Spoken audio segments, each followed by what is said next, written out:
pertama-tama kita akan membahas mengenai pengertian bentuk negara dan juga sistem pemerintahannya. Apa sih yang kalian ketahui tentang bentuk pemerintahan? Bentuk pemerintahan adalah suatu istilah yang digunakan untuk merujuk pada rangkaian institusi politik yang digunakan untuk mengorganisasikan suatu negara untuk menegakkan kekuasaannya atas suatu komunitas politik. Definisi ini tetap berlaku bahkan untuk pemerintahan yang tidak sah atau tidak berhasil menegakkan kekuasaannya. Tak tergantung dari kualitasnya, pemerintahan yang gagal pun tetap merupakan suatu bentuk pemerintahan. Ini macam-macam bentuk pemerintahan, yaitu 1. Monarki, 2. Tirani, 3. Aristokrasi, 4. Oligarki, 5. Demokrasi, 6. Teknokrasi, 7. Timokrasi, 8. Kleptokrasi, 9. Oklokrasi, 10. Plutokrasi. Sedangkan sistem pemerintahan merupakan salah satu komponen penting bagi setiap negara di dunia. Pemilihan sistem pemerintahan di suatu negara biasanya berdasarkan kesepakatan bersama yang disesuaikan dengan karakteristik negaranya. Hukum tata negara membagi pengertian sistem pemerintahan ke dalam arti luas dan sempit.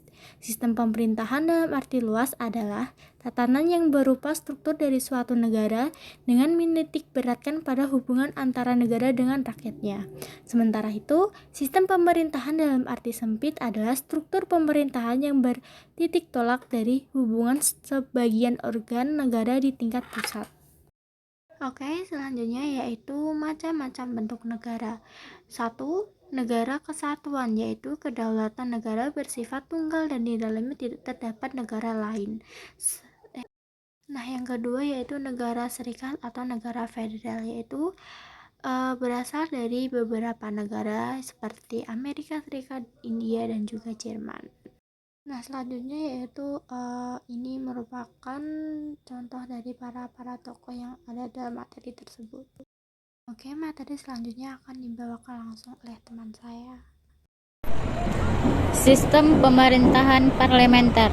Sistem pemerintahan parlementer ada 5. Yang pertama, hubungan antara eksekutif dan legislatif kuat. Kedua, eksekutif dan legislatif saling tergantung. Yang ketiga, eksekutif dipimpin oleh Perdana Menteri. Yang keempat, Perdana Menteri dibentuk oleh legislatif. Yang kelima, ada eksekutif bertanggung jawab kepada legislatif.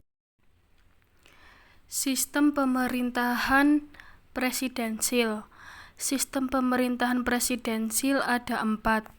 Yang pertama, terdapat pemisahan kekuasaan yang tegas antara eksekutif dan legislatif. Yang kedua, presiden bertindak sebagai kepala negara dan sekaligus sebagai kepala pemerintahan.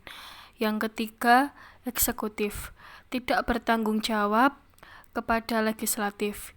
Yang keempat, eksekutif tidak dapat dibubarkan oleh legislatif.